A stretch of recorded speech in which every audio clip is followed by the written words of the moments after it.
407 years ago, our fathers brought forth on this continent a new nation, conceived in liberty and dedicated to the proposition that all men are created equal.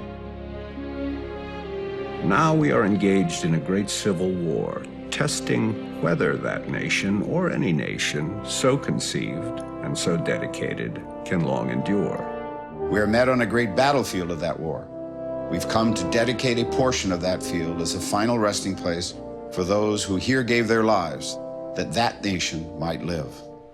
It is altogether fitting and proper that we should do this. But in a larger sense, we cannot dedicate, we cannot consecrate, we cannot hallow this ground.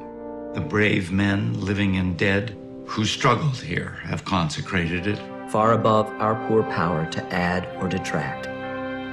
The world will little note nor long remember what we say here, but it can never forget. But it can never forget what they did here.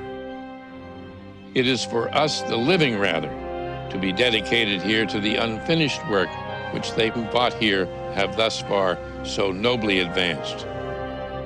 It is rather for us to be here dedicated to the great task remaining before us.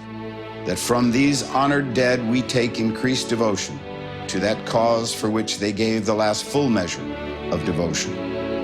That we here highly resolve that these dead shall not have died in vain.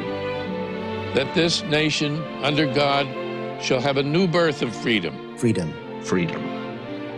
And that government of the people, by the people, for the people, shall not perish from the earth.